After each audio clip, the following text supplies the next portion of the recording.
शाहिद अफरीदी, जिनका cricket career काफी समय पहले समाप्त हो चुका है, लेकिन उनकी जबान से भारत के विरोध में बयान आने बंद ही नहीं होते हैं। साथ ही आजकल शाहिद अफरीदी ख्याली पुलाव भी पका रहे हैं, इसलिए तो पाकिस्तान की ख्याली जीत के ख्याली जश्न में ख्याली रैली निकालते नजर आ रहे हैं। शाहिद अफरीदी ने एक सपना देखा जिसमें उन्होंने देखा कि पाकिस्तान इंडिया से जीत गया और उसके बाद वह कराची में विक्ट्री रैली निकालने चल पड़े। इस दौरान वह दावा करते दिख रहे हैं कि पाकिस्तान ने भारतीय सेना के पसीने छुड़ा दिए। खैर, ये तो इनके ख्याल हैं। अब जरा बात कर लेते हैं कि आखिर ये शाहिद अफरीदी की रैली और जहरीले बयानों का मकसद क्या है। लेकिन इससे पहले ये बताते हैं कि शाहिद अफरीदी ने कब कब क्या क्या बोला है। सबसे पहले शाहिद अफरीदी ने 22 अप्रैल को पहलगाम में हुए आतंकवादी हमले के लिए भारतीय सेना को ही जिम्मेदार बता दिया था। इसके बाद लगातार अफरीदी भारत के खिलाफ जहरीले बयान देता रहा। इसके बाद कराची में योम ए तशकूर रैली में पाकिस्तान के सशस्त्र बलों के जवाबी कार्रवाई के लिए सराहना की और साथ ही एक झूठा दावा करते हुए कहा कि भारतीय सेना के ऑपरेशन सिंदूर में निर्दोष बच्चों की जान गई, जबकि भारत ने सिर्फ पाकिस्तान द्वारा पाले जा रहे आतंकियों के ठिकानों को निशाना बनाया था।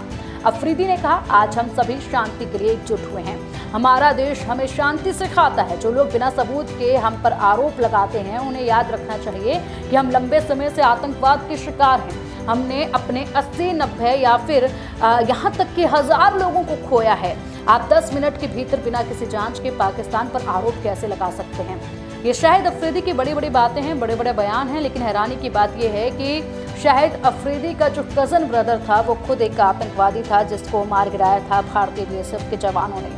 शाहिद अफरीदी ने जहर उगलते हुए ये भी कहा कि भारत जब पाकिस्तानी सेना से लड़ेगा तब उसे पता चल जाएगा कि भारतीय सेना कितनी तगड़ी या कमजोर है। हमारा ये मुल्क कुर्बानियों से बना है। तो शाहिद अफरीदी ने ये बड़ी बड़ी बातें कही और कुर्बानियों की जिनकी बात कर रहा है तो वहाँ पर सिर्फ और सिर्फ आतंकवादी ही पलते हैं और उन्हीं का खात्मा जो है वो किया जा रहा है। अगर आतंकवादियों की मौत को वो कुर्बानी का नाम दे रहे हैं तो बड़े अफसोस की बात है। लेकिन फिलहाल सवाल ये उठता है कि इतनी बड़ी बातें जो अफरीदी कर रहे हैं, आखिरकार इसके पीछे उनका मकसद क्या है। मकसद जनता को भी ये समझ अब आने लगा है, इसलिए जनता का कहना है कि फिर कोई इस तरह की बात करना शुरू कर चुका है।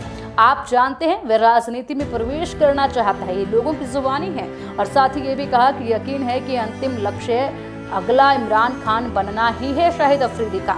लोग कह रहे हैं ये बड़ी बात है, नए इमरान खान बनने वाले हैं। बता दें कि इमरान खान भी पहले एक क्रिकेटर ही थे और कुछ ऐसे ही राजनीति की शुरुआत उन्होंने की थी।